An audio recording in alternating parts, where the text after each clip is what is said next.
40,000 वर्षे जेव्हा पूर्ण होतात तेव्हा सृष्टीचं विनाश होतं. त्या पृथ्वीवर असलेले सर्व जीवजंतूचा विनाश होतो. फक्त एक जिवंत जे असतात, जे निराकार आहेत, ते आहे शंभू. शंभू ज्याला गोंडियन संस्कृतीमध्ये शंभू शेख नावानं ओळखलं गेलेलं आहे. जे पंचखंड धरतीचा राजा असलेले ते शंभू शेख हे आहे. तर हे फक्त एकच जिवंत असतात आणि जेव्हा 5,40,000 वर्षे जेव्हा पूर्ण होतात तेव्हा सृष्टी ही विनाश पावते, तिचा जीव जंतू विनाश पावतात, तेव्हा नव्या सृष्टीची निर्मिती होते. त्यातही शंभू शेख हे निराकार असल्याने ते जिवंत असतात, त्यांचा विनाश होत नाही. हा पहिला. दुसरं महाभागवत गीता पुराणामध्ये तुम्हाला उल्लेख मिळेल. जो अध्याय आहे गोवर्धन पर्वताचा त्याच्यामध्ये तुम्हाला उल्लेख मिळेल की त्या काळामध्ये इंद्रदेवाने म्हणजे त्या वज्रवासी जे आहेत, जे गोकुळचे लोक जे आहेत, त्यांनी इंद्रदेवाची पूजा करणं बंद केलं आणि याचा राग म्हणून इंद्रदेवाने पावसाळा नसतानाही पाऊस पाडण्याचं नियोजन केलं आणि अवतर नावाच्या एका गणाला सांगितलेलं तू पावसाळा चालू कर, जे पाणी पाडणं सुरू कर, ज्याच्या प्रकोपानं हे गवळ्यांचं आणि वज्रवासियांचं त्या ठिकाणी असलेल्या लोकांचं विनाश झालं पाहिजे. आणि म्हणून त्यांनी पाणी पाडलं आणि या पाण्यामध्ये वादळामध्ये त्यातील जनावरांचे, गायींचे, त्या ठिकाणी असलेल्या लोकांचे, गोपियांचे, गवळ्यांचे यांचे रक्षण करण्यासाठी ही कथेनुसार सांगत आहे. आणि हे सिद्ध करतो की गोवर्धन पूजेचा आपल्याला संबंध नाही. तर त्यावेळेस कथेनुसार श्रीकृष्णानं गोवर्धन पर्वत हातामध्ये उचलला आणि त्याला संरक्षण दिलं. सगळं जनावर, लहान मुलं, बाळं, गावातील लोक यांना त्या पाण्यापासून वाचवण्यासाठी त्या पर्वताच्या खाली आधार दिला. त्याच्यानंतर इंद्र त्रासला आणि त्याच्यानंतर जेव्हा वादळ आणि पाऊस बंद झाला त्यावेळेस सगळं तिथून बाहेर निघाले आणि त्यांना वाचवलं म्हणून तिथल्या लोकांनी, गोपियांनी समजा, वज्रवासियांनी किंवा तिथल्या लोकांनी कृष्णाची पूजा केली की तू आम्हाला वाचव. हा थोडक्यात इतिहास आहे. परंतु त्या इतिहासामध्ये असं कुठंही लिहिलं नाही की त्यावेळेस हे गोवारी जमात किती होते. तर वारंवार तुम्हाला महाभागवत गीतेमध्ये उल्लेख मिळेल की त्यावेळेस गवळ्यांना, गवळी यांना कृष्णाने वाचवले. आता साधा प्रश्न आहे, त्यावेळेस जर गोवारी कृष्णाच्या काळामध्ये असते तर त्या महाभागवत गीतेमध्ये गोवारीचा उल्लेख असतो. महाभागवत गीतेमध्ये गोवारीचा उल्लेख नाही, फक्त उल्लेख तुम्हाला गवळी, गवळ्यांचा हा शब्द मिळेल. मग तुम्ही गवळी म्हणजे तुम्ही गोवारी होणार का? साधा प्रश्न आहे. गवळी म्हणजे गोवारी होणार का? कदापि होणार नाही. त्या काळात गवळी होते म्हणून त्यांनी गवळ्याचे गोपी होते, वज्रवासी होते, त्यांना त्यांनी वाचवण्याचा प्रयत्न केला आणि त्या महाभागवत गीता पुराणामध्ये गवळी हा शब्द आलेला. आधाराला महाभागवत याचं महाशिवपुराणाचा उल्लेख पुन्हा महाशिवपुराणाकडे वाटतो आहे. तर तुमच्या इतिहासात सुरू होतो. जेव्हा 5,40,000 वर्षे पूर्ण होतात तेव्हा सृष्टी विनाशाकडे जाते, नवीन सृष्टी निर्माण होते. मात्र शंभू शेख यांचा विनाश. आता प्रश्न इथून होतो आहे की पहाजी बारी कुमारलिंगो हे शंभू शेखाच्या मार्गदर्शनाखाली तपस्या केली. त्यांच्या मार्गदर्शनात गोत्रव्यवस्था निर्माण केली. ज्याला तुम्ही आज 6 ते 7 वर्षे मूळ पूजा करीत आहात ते त्यांच्या मुली आहेत. त्यांनी 7 वर्षे तपस्या केली. ते शंभू शेखाच्या काळामध्ये मार्गदर्शनामध्ये.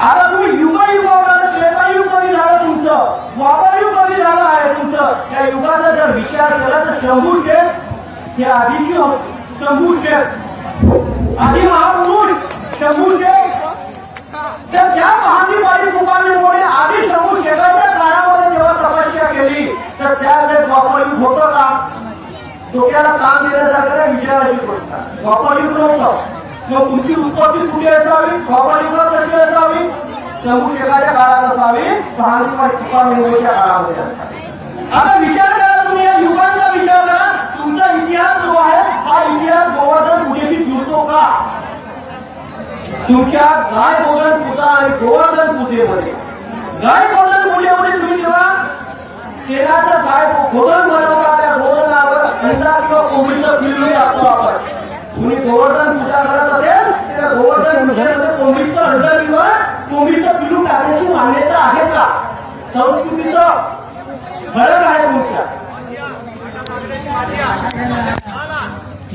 तुमच्या संस्कृतीमध्ये फरक आहे तुमच्या गाय गोवर्धनमध्ये कोंबडीचा अंड किंवा कोंबडीचा पिल्लू असतो हा संस्कृतीचा फरक आहे म्हणून तुमच्या गाय गोवर्धन पूजेशी ह्या गोवर्धन पूजेचा कुठलाही संबंध नाही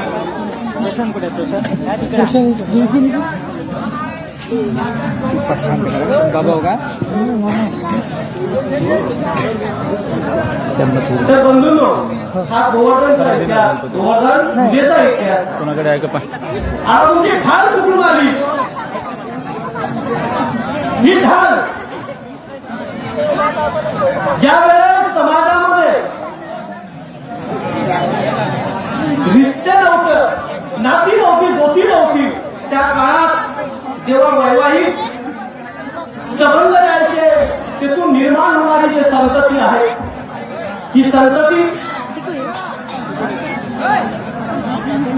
अपंग यायची बुद्धिहीन यायची कारण याचं सायंटिफिक रिझन हे डीएनए आहे एखाद्या परिवारात जर एखादी बुद्धिहीन व्यक्ती असेल तर त्यावेळेस कारण त्यावेळेस गोत्र व्यवस्था नव्हती त्यावेळेस जन्माला येणारी जी संतान आहे बुद्धिहीन यायची कुणी अपंग यायचं आणि असं वातावरणामध्ये समाज हा विनाशाकडे वळलेला त्यावेळेस पारंपरिक तुकाराम यांना प्रश्न पडला की वारंवार जर माझा समाज जर या पद्धतीनं समोर जात राहिला तर एके काळात माझ्या समाजाचा विनाश होईल माझ्या आदिवासी समाजाचा विनाश होईल म्हणून त्या काळात त्यांनी भ्रमण करण्याचे ठरवलं आणि भ्रमण करण्याचे ठरवलं आणि त्यावेळेस शंभू शेख जो आधी पुरुष होता त्यांच्यासोबत भेट झाली आणि त्यांच्या मार्गदर्शनामध्ये एका काठ सावळीच्या झाडाखाली 7 वर्षे तपस्या केली आजही त्या काठ सावळीच्या झाडाखाली गोवारी जमातीची झाड पूजल्या जातं काठ सावळीची झाड कुठून आली का आली हे महत्वाचं आहे तर त्या काठ सावळीच्या झाडाखाली शंभू शेखाच्या मार्गदर्शनात 7 वर्ष पाहणीकाळी तुकारामांनी तपस्या केली त्याने ज्ञान प्राप्त झालं आणि ज्ञान प्राप्त झाल्यानंतर त्यांनी माता काली कंकालीच्या मुलांना 33 मुलांना गोंदिया जिल्ह्यातील कचारगड आहे त्या कचारगडच्या एका गुफेतून बाहेर काढलं आणि तिथून बाहेर काढल्यानंतर त्या काठ सावळीच्या झाडाच्या खाली गोत्र व्यवस्था निर्माण केली देवी व्यवस्था निर्माण केली 3 देव 4 देव 5 देव 6 देव 7 देव असं ही गोत्र व्यवस्था निर्माण केली गोत्र व्यवस्था निर्माण करतेवेळी प्रकृतीच्या सूर्यमंडळाच्या आधारे आणि ज्या काठ सावळीच्या झाडाला तुम्ही जर बघाल एका कुठल्या फांदीला 2 पानं आहेत कुठल्या फांदीला 3 पानं आहेत कुठल्या फांदीला 5 पानं आहेत कुठल्या फांदीला 6 पानं आहेत कुठल्या फांदीला 9 पानं आहेत तुम्ही जवळपास कुठे काठ सावळीचं झाड असेल आजही निरीक्षण करून बघा त्या झाडाला पाण्याची बाहेर राहून मी थोड्या वेळानं फोन केलं चालेल त्या प्राकृतिक वृक्षाच्या पानांच्या माध्यमातून आणि सूर्यमंडळाच्या माध्यमातून त्यांनी देव निर्मिती केली का म्हटलं का आणि त्यांचं देवांचं विभाजन केलं 6 देव 7 देव असं विभाजन केलं आणि जे तुम्ही आज मूठ पूजा जे करीत आहात ते त्या माता काली कंकालीच्या मुलांच्या आधारे निर्माण केलेली कुणी 7 मूर्तीची पूजा करत असेल तर ते 7 देवी आहेत त्या माता काली मुलांच्या आधारे निर्माण झालेला आहे कुणी 3 देव असतात कुणी 4 देव असतील ही जी मूठ पूजा आहे ही जी देव पद्धती आहे झाली. हा इतिहास आमच्या पूर्वजांनी आम्हाला सांगितलेला आहे. आजही 80-90 वर्षाचे जे जरी आमचे बुजुर्ग आजोबा असतील, नानोबा असतील, कदाचित त्यांना हा इतिहास माहित नसेल. हा इतिहास शोधण्याचा प्रयत्न केला आम्ही. मूळ आमची उत्पत्ती कुठून झाली ते शोधण्याचा प्रयत्न केला. आम्हाला आमचा आजोबा माहित आहे, आजोबाचा वडील माहित आहे नावानं फक्त. त्या आजोबाचा वडील माहित आहे फक्त नावानं, कारण आमच्याकडे कोटवाल इथपर्यंत आम्हाला माहिती आहे. पण त्याचा बाप कोण होता हे आम्हाला माहिती आहे. तो रेकॉर्ड शोधण्याचा आम्ही प्रयत्न केला आणि तो रेकॉर्ड मिळाला. आमच्या काच सावलीचं झाड, त्या सावलीच्या झाडाखाली झाड असते ती पहाडी पारी कुपार निघू शकतात.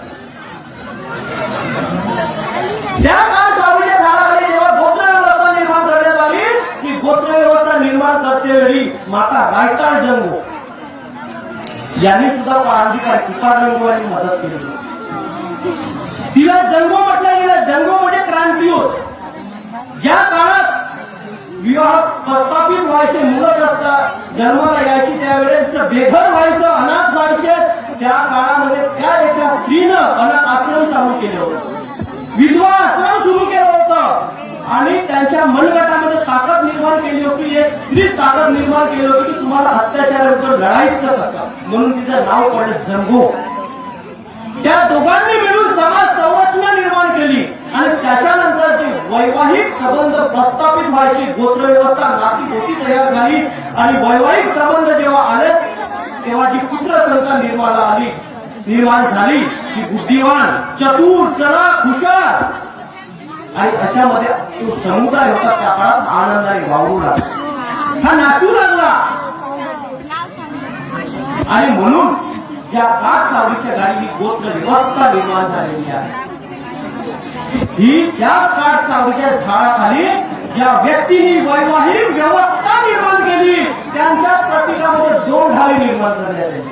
जे 2 मुखाची ढाल आहे पुरुषाची आहे, जी पहाडी पारी कुपारलिंगो यांचं प्रतीक. मात्र ज्यांनी कुपारलिंगो यांनी आपल्या पूर्वजांना देव मानून सर्वोच्च शक्तीचं स्थान दिलं आहे, त्यांच्या स्वरूपात आम्ही त्या ढालीला बनवतो. मात्र प्रतीक हे पहाडी पारी कुपारलिंगो आहे. प्रतीक आणि स्वरूप मध्ये फरक आहे. स्वरूप जे स्वरूप आहे, जे आमच्या पूर्वजांचं स्वरूप आहे, त्या पूर्वजांना आम्ही फेल कार्यक्रम उतरवला आहे आणि त्यांना ढालीच्या रूपामध्ये आम्ही पूजत आहोत. मात्र ते प्रतीक ही पहाडी पारी कुपारलिंगो. माता रायताळ जंगोचं तसं आहे. 4 मुखाची ढाल आहे, स्त्री रूपाची आहे. गावात आपल्या परिवारातील एखादी स्त्री जेव्हा मृत्युमुखी होतो त्याच्यानंतर आपण पेन कारण केला आणि स्त्रीच्या स्वरूपात त्या ढालीला उभी केलं. मात्र ते प्रतीक आहे माता रायताळ जंगो. असं मी स्वतःहून म्हणत नाही. गोड जमातीचे आचार्य मोतीराव दादा कंगालींनी गोवारीचा इतिहास आपल्या संशोधक पुस्तकामध्ये लिहून ठेवलेला आहे. हडप्पा संस्कृतीमधून तुमचा इतिहास आहे. ज्यांनी हडप्पा संस्कृतीमध्ये एक गोवारी माणूस जायचा असताना साडी अशी खांद्यावर ठेवतो आहे प्रतिकृती त्यांनी शोधून काढली. त्याला कोपाळ म्हटल्या गेलेला, महांगाधारी म्हटल्या गेलेला आहे. आणि हे सगळे इतिहास शोधलं आचार्य मोतीराव दादा कंगाली आणि त्यांच्या इतिहासामधून आम्ही हा बोध घेतला आहे आणि हा इतिहास काढलेला आहे. त्या काळामध्ये त्या ढाली निर्माण झाल्या आणि तेव्हापासून आपली जमात ही ढाल पूजा करतो आहे. गोड जमात ढाल पूजा करतो आहे. फरक एवढंच की ढालीला वेगवेगळ्या प्रांतात, वेगवेगळ्या भागात वेगवेगळ्या नावानं पूजल्या जातात. त्यात अश्विन दसरा जेव्हा आपली ढाल निघते बस्तरमध्ये तिथे वेगळ्या लिंगोचा आगा म्हणून पूजल्या जाते. तुम्ही कसा केला जाल कुपारलिंगोचा आगा म्हणून पूजल्या जातं. काही ठिकाणी चंडी नावानं पूजल्या जातं. तर काही ठिकाणी जशी आमच्याकडे ढाल आहे तशीच ढाल गोड जमातीकडे मी सुद्धा पाहिला आहे. तो स्वतः गोवारी जमातीसोबत खेळायला जातो भोजनावर ढाल घेऊन. आणि वास्तविक इतिहास की कुठल्याही आमच्या धार्मिक कार्यामध्ये आम्ही स्वतःहून करत नाही, तर आमचा घरचा जो धार्मिक कार्य हा सोयऱ्याच्या हातून केलं जातं. जशी आमची ढाल जी आहे ती वास्तविक ढाल हा सोयराच पकडतो आहे. इतिहास आहे आणि त्या काळापासून आम्ही ढालीची माता करीत आहोत. आता हा प्रश्न असा येतो की ही ही जे ढाल आहे ते दिवाळीलाच का पूजल्या जातात इतर सणाच्या वेळेस का पूजल्या जात नाही 10 ते 15 दिवसामध्ये धान्य निघतो आहे घरातलं धान्य निघतो आहे आपण चुरमा करतो आहे आपल्या घरामध्ये धान्य भरतो आहे आणि आपल्या परिवारामध्ये विवाह करणे योग्य मुली किंवा मुलं असतात आणि जोपर्यंत आपल्याकडे धान्य निघत नाही तोपर्यंत आपण त्या चौकांना जेवण वाढू शकत नाही म्हणून त्या दिवाळीनंतर त्या दसऱ्यानंतर जेव्हा धान्य निघतो आपण विवाह व्यवस्था निर्माण करून एक विवाह करून त्या चौकांना आपण जेवण वाढू शकतोय तेव्हा आपल्याकडे धान्य निर्माण मग जेव्हा धान्य निघतं तेव्हा दिवाळीपर्यंत येऊन जातं आणि म्हणून ज्यांनी विवाह व्यवस्था निर्माण केलेली आहे ज्यांनी गोत्र व्यवस्था निर्माण केलेली आहे ज्यांनी देव व्यवस्था निर्माण केलेली आहे ज्या काळात विवाह विना संबंधानं यायचं म्हणजे विना नात्यानं यायचं तिथून जो नुकसान व्हायचं समाजाला ते नुकसान भरून काढण्याचं काम ही गोत्र व्यवस्था तुपार रेल्वेने केलं आणि समाज आनंदाने वावरू लागला म्हणून ज्यांनी विवाह व्यवस्था निर्माण केलेली आहे त्यांची एक पूजा करून त्यांची एक मानता करून एका चांगल्या वैवाहिक जीवनाला सुरुवात करण्यासाठी दोन परिवारामध्ये सामंजस्य करण्यासाठी दोन परिवार एकत्र आनंदाने नाचण्यासाठी आपण सर्वप्रथम त्यांची मानता करतो ज्यांनी विवाह व्यवस्था निर्माण केली कोण पाहंदीपारी कुपार आणि माता गायकवाड जवळ यांनी विवाह व्यवस्था निर्माण केली त्या विवाह व्यवस्था ढालीच्या प्रतीकामध्ये मात्र पूर्वजांचं आशीर्वाद मिळव पूर्वजांच्या स्वरूपात आम्ही ढालीची मानता करतो आखरा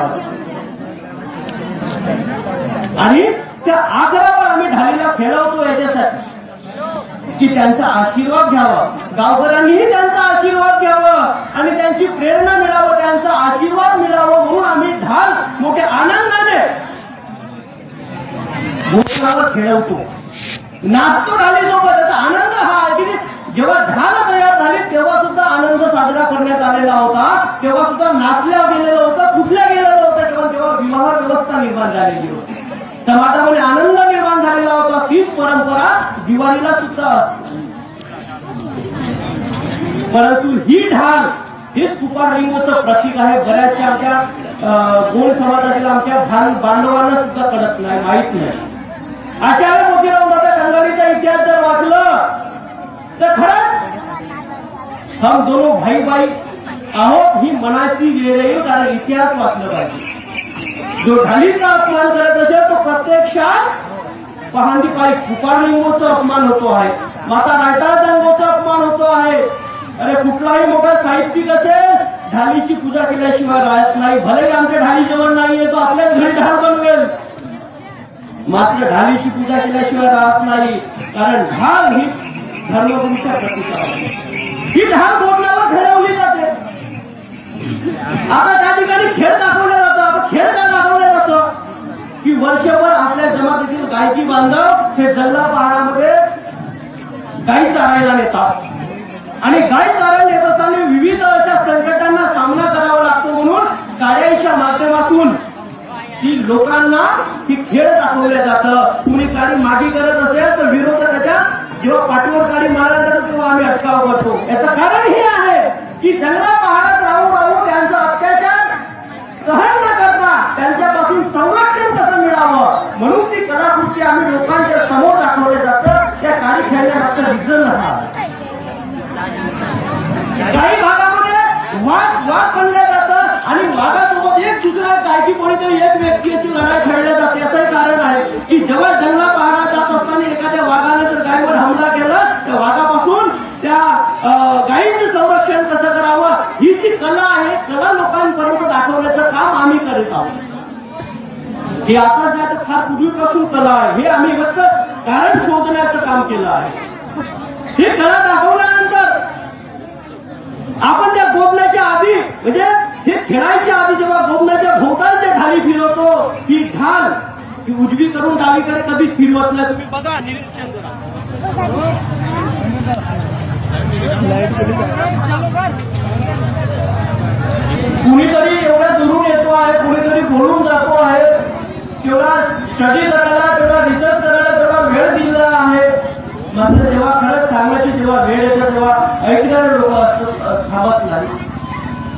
एका गावात गेलो होतो आम्ही.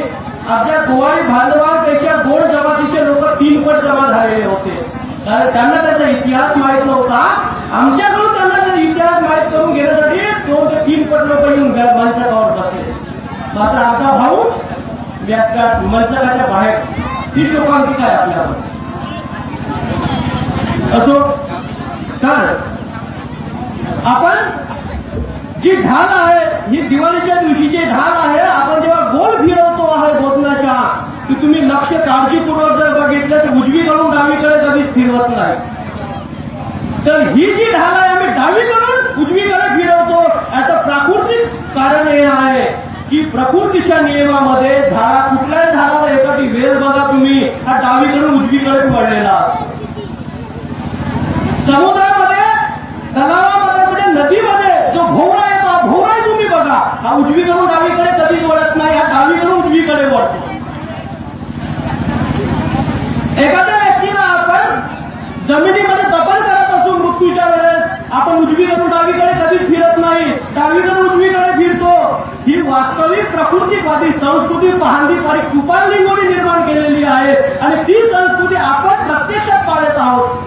मात्र कुठल्या तरी आरतीला गेलं कर्पूर गौरव म्हणलं तर झटकन उजवीकडून डावीकडे फिरतो. ही फार चुकीची पद्धत आहे. या ठिकाणी आपण प्रकृती पूजक कसे आहोत हे स्वतः तुम्ही ओळखू शकता. जेव्हा तुम्ही संस्कृती पाळत आहात तुम्ही लग्नामध्ये डावीकडून उजवीकडे फिरता, मृत्यूमध्ये डावीकडून उजवीकडे फिरता, भोजनावर डावीकडून उजवीकडे फिरता. ही तुमची प्राकृतिक संस्कृती आहे. प्रकृतीच्या नियमानुसार चालणारी संस्कृती आहे. प्रकृती पूजक तुम्ही आहात म्हणून तुम्ही आदिवासी आहात हे हक्कानं ठणकावून सांगितलं पाहिजे. एक एक कारण एक एक घटना एक एक वेळ महत्वाची असतं की मी ट्राईब कसा मी आदिवासी कसा आहे हे तुमचं कारण आहे. इतर जे लोक आहेत ते उजवीकडून डावीकडे फिरतात. पण मूळ संस्कृतीचा उगम हे आम्ही आदिम जमातीने केलेला आहे की डावीकडून उजवीकडे का फिरायचं. आम्ही फिरतो पण कारण माहित नाही. तुम्ही आजच्या जंगलामध्ये जाऊन बघा त्या झाडाला जर एखादी वेळ गुंतला असेल तर कोणत्या बाजूला गुंतलेला आहे. नदीमध्ये जर भोवरा येत असेल तर भोवऱ्याला चांगल्या पद्धतीने बघा हा भोवरा कसा फिरत आहे. तर ही प्रकृतीची ओळख प्रकृतीची जाण प्रकृती पूजक तुम्ही असल्याचं पहिलं संकेत. आता त्या गाय गोधन पूजेवरती जेव्हा तुम्ही कोंबडीचे अंड टाकता पिल्लू टाकताय त्या ठिकाणी बरेच आमचे पत्रकार तुमची गोवर्धन पूजा देतात. आमच्या आदिवासी संस्कृतीमध्ये आणि इतर जाती इतर धर्माच्या संस्कृतीमध्ये कोंबडीच्या पिल्लूला धार्मिक कार्यामध्ये मान्यता आहे का. आम्हाला कोंबडा बकरा दिल्याशिवाय आमची ढालात पूजन होत नाही. भाव द्यावाच लागते. हा तुमचा दुसरा कारण आहे. तुम्ही आदिवासी आहात आपण आदिवासी आहोत. आता ज्या गोधनावर फिरता तुम्ही त्या गोधनाची पूजा करता त्या गोधनावर तुम्ही धोरण ठेवता तिथून गाई म्हशी चालवतो आपण आणि गाई म्हसून चालल्यानंतर तिथला जो गोधन आहे आपल्या घरामध्ये नेऊन गोट्यावर नेऊन ठेवतो. बाबाजी बरोबर आहे. आता का देतो माहित आहे का. नाही माहित. कदाचित माहित असेल पण त्याचं कारण सांगतो. ज्या गोधनावर आम्ही जे पूजा करत आहोत हे गोधन पूजा म्हणजे खिल्ला मुटवा देवाची पूजा आहे. खिल्ला मुटवा हा गोवारी जमातीचा मूळ पुरुष आमच्या जमातीचा मूळ पुरुष आमचा पूर्वज आहे.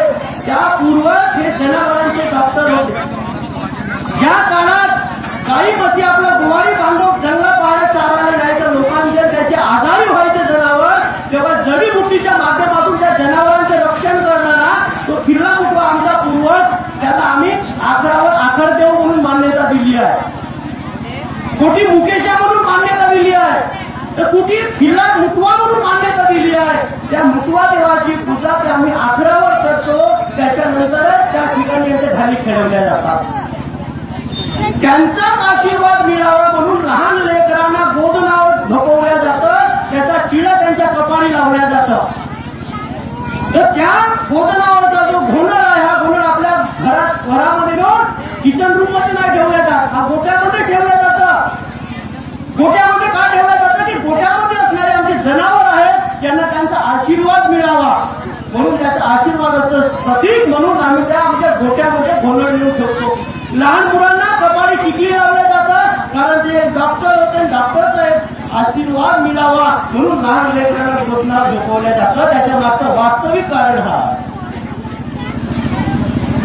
गोड जमातीमध्ये सुद्धा देवकारण करतात, पण त्याला ते पेंडकारण म्हणतात. आम्ही देवकारण म्हणतो. संस्कृती आमची एक आहे, कारण पेंड या गोंडी भाषेमध्ये, मराठी भाषेमध्ये पेंड या शब्दाचा अर्थ देव होतो. ते पेंडकारण म्हणतात, आम्ही देवकारण म्हणतो. संस्कृती कुठं अलग आहे. तीही मूठ पूजा केल्याशिवाय इथं धार्मिक कार्य करत नाही. आम्हीही मूठ पूजा केल्याशिवाय इथं धार्मिक कार्य करत नाही. जेव्हा आम्ही 7 देव असू तर 7 मुठीची पूजा करतो, मात्र एक 1.25 पायलीची एक मोठी पूजा असतेच आमची तांदूळ. तर ती जे सगळ्यात मोठीचे मूठ पूजा असते, सगळ्यात मोठीचे तांदळाचा असं मुठीचे सहाय्याने भीक ठेवलं जातं, ती पूजा तुमच्या गळादेवाची. सगळ्यात मोठा देव तो आहे, त्याच्यानंतर बाकीची तुमची मूठ पूजा. मग मोठा देव कोण? मोठा देव म्हणजे तुमचा कुल दैवत. या दैवतामुळे अख्खा परिवाराची निर्मिती झालेली आहे. ज्यांना तुम्ही बघितलं नसेल, आम्ही पाहिलं नसेल, त्या पूर्वजांच्या स्वरूपाची मूठ पूजा घेतल्या जातं आणि त्याच पूर्वजांना सर्वोच्च शक्तीचं मान कोणी दिलं आहे? महांदीपारी कपाळ लिंगोनी दिलेला आहे. त्यांना सर्वोच्च शक्ती मानलेला आहे, त्यांनाच भगवान मानले, त्यांनाच बडादेव मानला गेलेला आहे. आता बडादेव हिंदीमध्ये बडादेव म्हणतात, बडा म्हणजे मोठा, मराठीमध्ये मोठा देव म्हणतो. आम्ही मोठ्या देवाची पूजा करतो, आम्ही बड्या देवाची पूजा करत नाही आपले लोक म्हणतात, पण त्याच्यातला अर्थ समजत नाही की मोठा देव ना बडा देव एकच आहे. हिंदीमध्ये बडा म्हणजेच मोठा होतं. त्या 1.25 पायलीचे मुख जे आहे आपल्या पूर्वजांच्या नावाची आहे, त्याच्यानंतरच आपण 7 मुठीची पूजा करत आहोत. हा इतिहास आहे. पण हा इतिहास आम्ही आमच्या नातवाला कधी सांगितलं नाही ना मुलांना सांगितलं नाही. का करतो तो माहित नाही. मी राजा करत होता म्हणून मी करतो म्हणून माझा मुलगा करतो. हा कारण शोधण्याचं काम. तेही मूठ पूजा करतात, आम्हीही मूठ पूजा करतो. तेही ढाल पूजा करतात, आम्हीही ढाल पूजा करतो. हा आमचा आत्ता भाव, हा आमचा रिलेशन आहे, ही आमची ऍफिनिटी आहे. त्यांचे देव एक आहेत, आमचे देव. तेही वाघदेवाला पुजतात, आम्ही वाघदेवाला पुजतो. तेही नागदेवाला पुजतात, आम्हीही नागदेवाला पुजतो. तेही भीषण देवाला पुजतात, आम्हीही भीषण देवाला पुजतो. फरक काय आहे संस्कृतीमध्ये? संस्कृती एक आहे, देव एक आहे. फक्त राजकारणी लोकांनी 2 भावामध्ये वादविवाद निर्माण करून आजही राजकारणाच्या माध्यमातून आम्हाला विभक्त करण्याचं कार्य केलं. तुमची भविष्यात तुमची संस्कृती तुमच्या भावाच्या जवळ येईल आणि त्या भावाला तुमच्या जवळ येईल जर संस्कृती जिवंत असली आणि सगळ्यांनी दोन्ही जमातीने जर आपला इतिहास जर वाचला, इतिहासाचं ग्रहण केलं तर आम्ही भाऊ कसे आहोत, तर दोन्ही जमात एकत्र आल्यानंतर येऊ शकतात आणि तुमचा एकोपा वाढू शकते. फक्त संस्कृती एक संस्कृतीला टिकवलं जाते. आम्ही नागदेवाची पूजा करतो, तेही नागदेवाची पूजा. आता आम्ही भीषण देवाची पूजा करतो, तेही करतात. पण भीषण देव नेमकं आहे कोण? हेही शक्यतो बऱ्याच लोकांना माहित नाही. तर भीषण देव, ज्या देवाची आपण किल्ला महत्वाची जी पूजा करत आहोत गोठणावर, त्याचे मोठे भाऊ म्हणजे भीषण देव. जे कुवाडे होते, त्यांनी विवाह केलेला नाही समाजसेवा करण्यासाठी. ते भीषण देव, ज्याला प्रकृतीविषयी ज्ञान होतं, तर पावसाचा प्रकोप आला तर त्यांच्यापासून समाजाचं संरक्षण कसं करावं, वादळ आला, पाऊस आला, इतर प्राकृतिक प्रकोप जर आला तर प्रकोपासून संरक्षण करण्याचं ज्ञान, हे ज्ञान त्या भीषण देवाला होतं. आणि म्हणून त्या भीषण देवाची स्थापना आम्ही गावाच्या बाहेर केलेली आहे. गावाच्या बाहेर काही ठिकाणी त्याला शिवाऱ्या देव पण सुद्धा म्हटल्या गेलेला आहे. कारण शिवेची रक्षा करणारा देव, त्या शिवेच्या आतमध्ये कुठलाही प्रकृतीचा प्रकोप येऊ नये म्हणून त्या ठिकाणी आम्ही भीषण देवाची स्थापना केली.